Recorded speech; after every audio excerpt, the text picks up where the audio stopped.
Hello and welcome to Second Take. I'm your host, Mark Sautelli, and it's been a minute since I did one of these podcasts. I want to introduce you guys to my guests. If you want to introduce yourself over on the other side. Yep, I'm Pat Heffernan. Thanks for having me on the show. I've been looking forward to this for a while now. So let's get down to Absolutely, business. brother. We got kind of a lot to talk about today. I'm not going to lie. In this little quarantine fest we got going on here over in America and worldwide as it's a pandemic. But today we're going to mostly focus on sports. Obviously, this is Second Take, mostly sports oriented. But if we go off topic a little bit, that's okay.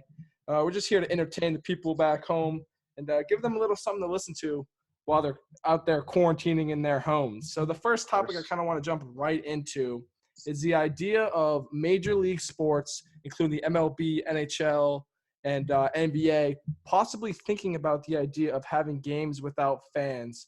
And I read an article this morning and saw it on SportsCenter, and it kind of caught my attention from back in the day when the first ever game without fans held in the MLB was on April 28th, 2015. It was a game between the White Sox and the Orioles. And speaking to those players after the game, the reporters kind of got the gist that it wasn't that entertaining for the fans, and it was just such an odd feeling because obviously an empty stadium, complete silence, and it was just very odd. So a lot of players aren't really fond of the fact that there's a possibility they can finish a season or even go a complete season without fans.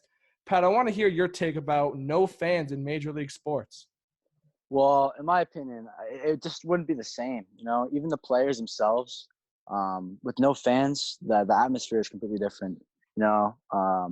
As an athlete myself, I noticed that when you play with fans, there's a whole different feeling to the game. You're motivated to do more. The fans really help you out, and they did in soccer for a while there for about a couple of weeks. In Italian soccer, they had no fans, and the players they mentioned that, as you said, it's a completely different game, and although it may not really change the way they play, it could definitely affect the way like honestly like the way they just like feel To honestly. handle themselves, because Yeah. obviously when you see a crowd and you feel that added pressure to a sports game, the fans just they take your energy levels all different places, and that's a huge factor in sports, and Mm. we take it for granted a lot of the times. We kind of just assume the sixth man or whatever sport you're playing that the fans are kind of just there, but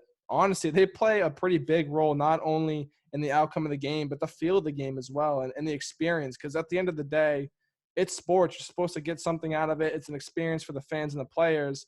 But if we're sitting at home watching a silent game, it's going to change Mm. a lot of things, not only for television but for the players playing the game themselves. And I just think it's really interesting Yeah. that a lot of these major league sports are really considering this going forward. Obviously, right now it's still on a complete lockdown. No sports have gone back up, but I just can't see myself watching an NBA Finals game with no fans. It would just be such a weird feeling, and possibly a whole MLB season. No, it would just be completely different. I couldn't see it happening. Yeah. Obviously, nothing's confirmed yet, but to go back to that game back in 2015, the Orioles and the White Sox, when they played and there was no fans, the catcher actually said he could hear the announcers talking. And that Wow. kind of just sparked something in my mind, how silent it'll be, and the audio will be able to pick up everything these players and coaches are saying. Do you think Exactly. it's going to throw Exactly. off like the actual outcome of the game if you can't like say something to your player without the other team hearing? You think that's going to change the outcome? That's very true. That's very true. It definitely could change the outcome, but I think it would actually be very interesting in a way to hear what they're saying, because you don't really get to hear the way they're communicating between each other, especially in sports that involve more team play, like soccer and basketball. You get to hear what they're saying, like calling out on defense, asking for the ball, all that. I think that would be very interesting to hear, honestly.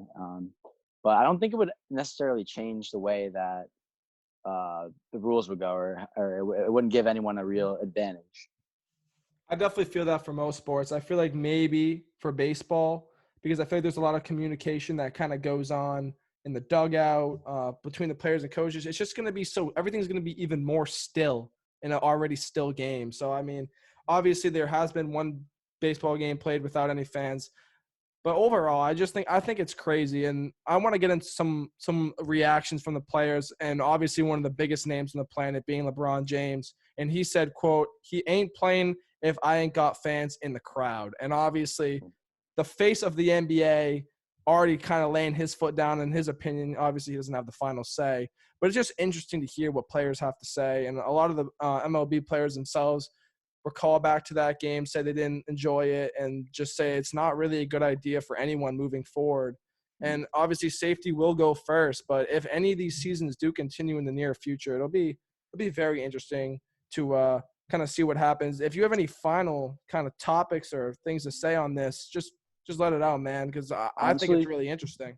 I think it's very interesting, but I think it's more of a prospect than the fact that it'll actually happen because let's remember this coronavirus, it's not only hitting the public, but it's also hitting people actually in sports. There's been a lot of NBA players that have been affected by it, obviously, including Rudy Gobert, Donovan Mitchell, Marcus Smart, just to name a few. They need to get better, and if they're not better, they can't start playing basketball. So everyone, it needs to be a full public and people playing need to be back at 100%. So I don't think that they'll begin playing again with no fans before this ends. I just see it as the seasons will go on. The season it may be canceled, and if it's not canceled, it'll be a very very long period until it begins again. So, but I think definitely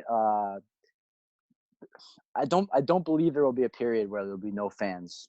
I think it'll be reinstated and everything will go back to how it used to be before that'll happen. I agree. I think the risk is way too high. Player safety and fan safety is equally treated throughout major sports. And like you mentioned, I just don't think that they're going to instate games until this coronavirus has officially kind of died down and gone in the rear view. So I don't see them even starting games anywhere in the near future. And as you mentioned, if they have to continue a season, it'll probably be a ways from now. So we won't have to really necessarily worry about fans or no fans. It's just health is a priority right now across the Oh, world. absolutely. And I think we kind of have to keep a leveled head, everyone at home and owners and players. It's a process, and we can't try to rush anything because trying to rush this will probably just get us 10 steps back, and we won't see games with fans for a while if we don't take the precautionary steps.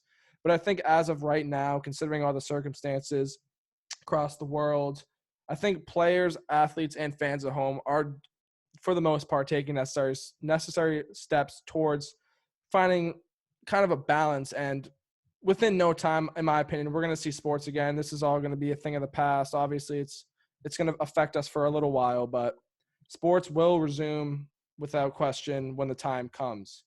I want to move on to our next topic, obviously still relating with the coronavirus, but more specifically oriented towards the Olympics. Just the other day, they declared an official cancellation until the year at least 2021, and it will be the last year they can host it. To rule the Olympics. They cannot delay it anymore past that. Pat, I want your initial thoughts on this delay of the Olympics. Well, I think the Olympics itself is almost much bigger than sports because you're representing your country. It's something. It's unlike any real other sporting event. And in preparation for the Olympics, the city that's hosting, I believe it's Tokyo this year, or it was Tokyo this year in Yep. 2020. They spent billions of dollars on the Olympics. Prepping, having all the stadiums, having all the vendors, all that stuff. It costs a lot of money, and it's going to put them down a lot. But it'll be interesting to see because all these athletes, they must go through a rigorous amount of training. They're training. This is their job. Really, it's not really their job, but they're looking forward to this. Like this will be their summer. This is a huge. You're representing your country. It's something they take a lot of pride in. So it's definitely devastating for them. I feel awful, but it's good that they're not. They're postponing it to next year. So the athletes will have some more time to train. and hopefully it'll just pass on, and we'll be good to go next year. Definitely. I want to put a stat out that is going to put this into a little bit of perspective financially wise. The U.S. Olympic Organization this year so far, since the cancellation, is estimated to lose around $120 million in revenue. Wow. That's just the U.S. Olympics. I want to put that in perspective because, like Pat just mentioned, I think it was around $2.3 billion, if I'm not mistaken, on not only the spending of the venues and vendors and all the arenas and the bidding. I think that was the final kind of check written out for Japan for this Olympics. And again, it's canceled, and they still have to have these stadiums maintained over the next year or whenever it's going to hopefully start up again. I just think the economy, we worry about it so much in the US, but over there in Japan, man, their pockets are definitely going to be hurting for a while because these stadiums aren't cheap to build or maintain. And obviously a lot of these buildings eventually either get torn down or have to be repaired a lot of the times. And Oh, absolutely.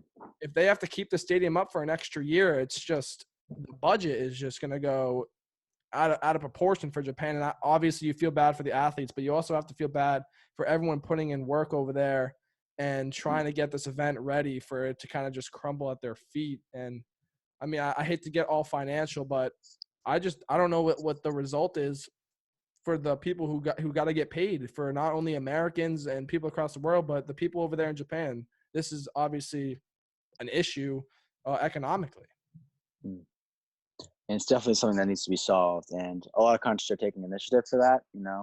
Um, a lot of bills are being made to recompensate for a lot of people that are losing money because they can't do their jobs. It's an awful thing to see because the economies of basically every country is almost every country is affected by this virus now, and um, every country's economy is going down because we're in a state of lockdown. And not only is it affecting the sporting world, as you mentioned, but financially, it's a big burden for the whole world. So as you mentioned, I think just a little while ago, athletes will definitely have more time to train, but this period of kind of time off for some team sports, how do you think they're going to kind of react and move forward? Because obviously you can't spend time around facilities and you can't be with your team. This kind of few month gap is going to throw some things off. Do you think this will majorly affect these athletes, even though they're professionals? It definitely depends what event we're talking about. For track athletes who are competing individually, I don't think it'll have that much of an effect because you're still able to go out and run every day. You don't have to worry about syncing up with your teammates, any chemistry issues. But for different team sport events, such as basketball, rowing, certain things like that, where it's more team oriented, you have to get to know the people you're working with. That works for anything, but there might be chemistry issues. You obviously don't get to be with the people you're working with every day, so it's going to take a lot of effort to try to get back to that level. And um, I honestly don't know how it's going to be tough. But besides that, I think there's definitely a lot more individual events, such as like swimming and archery and diving and all that. So I think most of the people will be fine. But for those who are doing the team events, it's a different story. Definitely. I think for events maybe like basketball, obviously we talk about the American team and how talented they are. They're going to pick up in stride when this happens. Obviously, they train their bodies year round. And obviously, all these athletes do. They're professionals, and this is what they do for a living. And they come to the Olympics to prove to themselves and to their country how much effort they've put in, how much work they have shown over the last few years. But I just feel bad for the older athletes as well. People who are kind of giving it their last go, and to have it delayed and possibly wait another year for injury or for something to happen, it honestly is just it hurts to see. But like you said, it all depends on the sport and the athlete. But most of these athletes, in my opinion, will be able to kind of pick up where they left off and kind of prove that this is their job, this is what they're here for, and they're just gonna dominate like they always do. I just want to talk about specifically the U.S. and men's and women's basketball teams and how this is going to affect them. Obviously, Donovan Mitchell tested positive. He was on the U.S. basketball team. Do you think this virus and this time off in the delayed year is going to affect who ends up playing in the Olympics in 2020 or 2021? That is a very good question, and it's very difficult to answer at this time because everything is changing so quickly. Obviously, we know I think there's hundreds of thousands of cases already in the United States, and many people aren't tested yet. So we don't really know if they have it or not, unfortunately.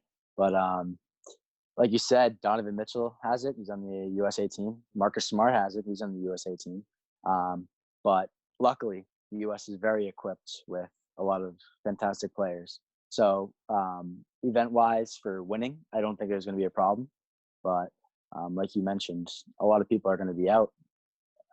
Hopefully not for the 2021 Olympics, but they're out for now. So it might take some time to recover. They might not be at their best, so they might not be able to make a team. But for winning wise, I think the U.S. is in good hands. They've got a lot of skilled players. They don't have to worry about that. And for the women's team as well, they've got a lot of skilled players. So I think they'll be fine in that regard. But like you said before, health is the number one priority. You got to hope that those players get better as soon as possible and get right back to what they're best at doing, is playing basketball. I definitely agree. I think that this, like you mentioned many times, this is a very talented team, and you can just stack the roster and keep going down. And the farther down the list you go, the more you realize how talented the NBA is, filled with these Americans. I just think it's really interesting to see who's going to end up going overseas to Japan. Hence, Oh, they have it. absolutely. And obviously, older players who've already got their medals, including like LeBron and Steph Curry. I don't know the likelihood anymore that they're going to go over there risking their health, risking injury as it is, playing more basketball to compete overseas in the Olympics. And obviously you want to see the best of the best go out there for your country and win games. But at the end of the day, they have a job, they have a family to go back to, and they got to really consider all the facts at the end of the day that this could be a health risk. If 2021 rolls around and there are still lots of cases and it's very possible they could get it, I don't think a lot of the Americans will even go over there because they got high-paying jobs in the NBA and they don't want to risk their health. But if they don't send top players, I still think we can compete. Younger athletes will obviously still have a chance to compete in the Olympics, and I think it'll just be interesting how everything kind of plays out. Obviously, everything's still up in the air. This is very out there right now. We're kind of trying to get ahead of the eight ball, but for the older players that we are used to seeing, like James Harden, Russell Westbrook, you might not see them lace it up for USA basketball ever again. And even great players like Zion and Ja, you don't know if they want to risk going overseas, but you never know. It's all just kind of questions right now, and a lot more questions than answers. It's just really interesting to kind of see what will happen and what will play out, not only for USA basketball, for US Olympics kind of as a whole. Any final Absolutely. comments on the Olympics 2021? Just one more thing I want to say about basketball. You saw even with the FIBA competition, the USA didn't really send out their best team. A lot of players opted out and joined that competition. I feel as though there's many other sports or competitions that matter more for the USA team than the basketball. Like swimming is definitely more. There's more. What's the word? There's more. It's just very diverse, I think, is Yeah, what you're trying to get at. We're not one sport oriented here in America. Obviously, we take pride in our basketball, but we're not heavily relying on them to just bring home this one medal. We're very, exactly, very talented across the board. exactly. But yeah, I just obviously this is all kind of just out there, and there's not an answer to it. It's all kind of opinion and just what if and all this kind of speculation, you could say. But I just think it'll be interesting kind of how the Olympic Committee just handles the situation. And going forward, obviously, health will always be a priority. And I want to go to the last topic. I want to veer away from this virus for a little bit, maybe shed some light, yet at the same time, it's kind of bringing the mood a little bit down. I want to talk about good old Tom Brady. Patriot legend. Hence the season maybe starting a little bit later. We'll see. He's going to be lacing it up, throwing on the Bucs uniform. Pat, what's your initial reaction when you saw this last week? I really didn't know what to say. I was speechless. I had heard the news that he had thought about leaving Pats, and I just had never pondered upon the thought that he would ever leave here after 20-something years with the organization. It's just unbelievable. You never expect it to happen. A guy that's so, like, loyal to Pats Nation, just up and leaving. And it made me think. It made me think about the organization. Whose fault is it? Was it Brady himself that left? Did he want to go to the Bucs, or was it the Pats front office? Was it Robert Kraft? Was it Bill Belichick who, encouraged him to leave?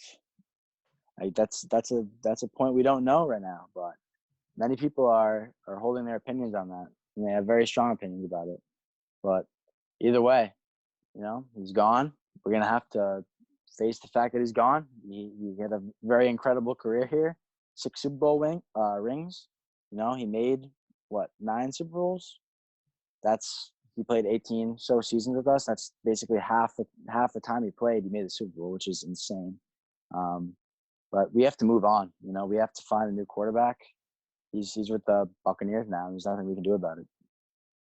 It's very jaw-dropping, and I think you bring up a really good point about whose fault is it, or whose fault isn't it at the same time. It's like everyone kind of has their own agendas nowadays, and obviously I personally wish the best for Tom down there in Tampa. It just hurts to see someone who's been so loyal to the organization, as you mentioned, kind of just pick up their bags and leave. And it's kind of been this ongoing plot that he was kind of headed out or he might retire, and he's selling his house and whatnot, and everyone's like raising eyebrows and asking questions, and no one's questions are being answered. And then all of a sudden one day it's Tom Brady might be in Tampa, and the next day he is in Tampa. So, I mean, I don't think you can necessarily blame Robert Kraft. I think he tried his best from what the news sources have been saying to keep Tom. Obviously, he loves him, brought him in 2 decades ago, and it's like family and whatnot. I think if there's any questions we got to ask, it's mostly about Belichick and their relationship and kind of what it came to be towards the end of his career. And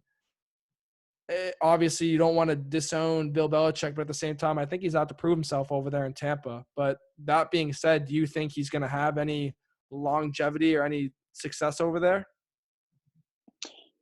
Knowing Tom Brady and how resilient he's been these past few years, he's over the age of 40 now, which is unbelievable. I think he's going to have some success, whether it's 1 year, 2 years, 3 years, who knows? And by some success, I don't mean making the Super Bowl again. The Buccaneers, they have a very good offense with Mike Evans and Chris Godwin as wide receivers. But who knows what their defense is looking like right now. Tom Brady, he didn't have a great season this year, but he's very capable of having a very good season. It's just a skill set. And his durability, his winning mindset. They're definitely capable of having a good season over there in Tampa, but I don't think making the Super Bowl is up for grabs, especially this year, with all of the talented teams out there. Saints, the Rams had an off season this year. They made the Super Bowl in 2019. They're capable of having another good season. Seahawks, Eagles, and obviously the 49ers made the Super Bowl this year. So there's very talented teams out there in the division and in the conference. So I think the ceiling for them is making the playoffs, to be honest. I don't see them making the Super Bowl, which is going to be odd for Tom Brady, obviously, because over here in New England, he wanted to make the Super Bowl every year. I think it's going to be a different story over in Tampa. And obviously, and for, I don't mean to stop you there, but over here, it's going to be completely different because now that Tom is gone, we're not looking good right now. Just to state out the facts, we're not looking good. We don't have a quarterback. Kyle Van Noy is gone. He was one of our huge defensive players. Not to mention, is Jamie Collins gone? I don't even know. Is he? I'm not sure on that. I haven't read any of the articles, but I'm not sure either. But I think he might be gone as well. So or we've lost Philip Dorsett. He's gone to the Seahawks. I mean, who knows what's going to happen? We might have one of the worst years we've had in 20 years. I agree. I think you mentioned a few good points over there that the NFC is going to be a different story for Tom. He obviously destroys these teams when it comes to playoff time, but we've seen regular seasons where he struggles against teams out there in the NFC. He's not as dominant as we see him over here in the AFC. And I think it's going to raise some eyebrows once you see kind of the struggles happen maybe from day one. Obviously, the Buccaneers have a good offensive team with a maturing Mike Evans, and the run game is kind of developing over there as well. But it's a cookie cutter statistic success rate when you see Tom Brady hop on any NFL field. But when you put him on a team that's kind of shaky at times and not necessarily as fundamental as Tom is used to, it's going to be a crazy kind of first year for them. I could see them having success maybe in the second year. Obviously, the older Tom gets, the more difficult it'll be. But it'll take some time for him to settle down there. Obviously, this year alone, with all the rookies coming in, he didn't necessarily like how far behind they were, knowing the playbook, knowing the routes. And it's just going to be a whole new story over there. He's going to have to learn the playbooks, and he's going to have to learn the chemistry between him and the wide receivers. And it's kind of just starting over. And obviously, not to mention, he's over the age of 40. He's getting old. It's not going to be the crisp Tom Brady everyone's used to. It's going to be difficult for them to win. And if they make the playoffs, I think that's more than successful, especially in the first year for the Bucs. Obviously, they got a good coach down there, but I don't see them really going better than 8-8. If I'm going to be honest with you, they got a lot of talent, but they got to put it together, and they got to put together for 16 games. And if they can't do that, especially in the NFC, they're going to be falling down that leaderboard really quickly. But kind of one last question I kind of have to wrap up kind of this topic about Tom Brady, and it's his legacy. Because obviously, if he goes 2 or 3 losing seasons over here with the Bucs, do you think that hurts his legacy? Not only being with Bill Belichick for those long seasons, but do you think it's going to affect his legacy being alone and not being able to win? Oh, absolutely, absolutely. Not only will it affect his legacy if he loses, but it'll affect his legacy no matter what going to Tampa. Just not retiring as a Patriot. Well, who knows what'll happen? Maybe we'll sign him to a 10-day contract just to have his number retired here. I think that'll definitely happen. But leaving the Patriots for over 20 years, it's crazy. It's crazy. It definitely affected legacy in many assets. But Brett Favre did it. He left Green Bay after being there for a while to the Vikings. We saw Joe Montana do it. He left the 49ers for the Chiefs. But this is different. This is a different level. He's been with the Patriots for 20 years. And everyone was thinking, he'll retire a Patriot, We didn't have that expectation until we saw what happened this year. We saw the chemistry go down. We saw him have a lot of problems, a lot of drama. But it'll definitely affect his legacy for sure. But I just have a question for you, actually. Absolutely. Fire away. If Tom Brady has a successful season or not, what are your feelings towards him? What if you see him march on to the playoffs, if you see him succeed, your feelings change for Tom Brady, the man who we loved for so many years? I think if I see him go have success, not only will I be surprised, but I'll kind of just tip my cap to him even more because it proves that he is truly a winner and he can do whatever it takes. But if I see him kind of tank and not have the season he's hoping for or the Bucs are hoping for, below 500, not only do I see that happening, I'm not going to lose my respect for him as a Patriot, but it's kind of just I told you so. It's very one way or the other with this success story in Tom Brady's future because you did leave the Patriots. I think the legacy either way, like you said, is going to be hurt. And if he goes over there and loses, it's I told you so.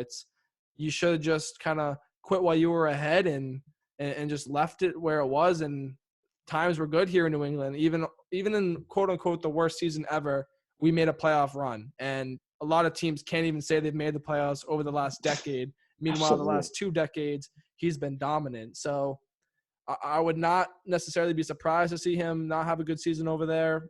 But at the same time, I would be kind of I told you so. And it will hurt his legacy. And one thing I want to mention, rest in peace, Kobe. But I really saw Tom Brady being the Kobe Bryant of football to be the first player to play as many seasons as he did under the same uniform, under the same coach, and not only do that for so long, but be dominant in it and be a great and be the GOAT. You don't see that in sports, period. Not only in football, you don't see that in sports. And it's even more rare to have it in football because of the way the contracts work and how short careers can be. 20 seasons, man, and it was all under one uniform. And for him to not only kind of like ditch that for maybe some self-pride or whatever he had going on, to see him do that and risk a lot of his legacy, I lost just a little respect in that aspect. I was just really surprised. I saw him as a Patriot for life, and I saw him retiring in this jersey just like Kobe Bryant. And rest in peace, Kobe. Absolutely. I mean, obviously, we're gonna see when this NFL season starts. Obviously, it raises questions. What happens if the season doesn't start? And Tom says, "You know what? Screw it. I'm retiring a Patriot, and I'm not putting on a Bucs uniform." Everything is up for play. You never know. You never know. It changes every day. It changes every day. And that's the crazy world of sports. But thank you for joining us on this podcast. Second Take has been asleep for a while, but we're back, baby. Pat, I want to thank you so much for having me. Thank you so much. Absolutely. He's gonna be a regular guest on the show, assuming we carry forward for a little bit. But that's gonna do a wrap. Thank you for joining me on Second Take. Till next time. Peace out.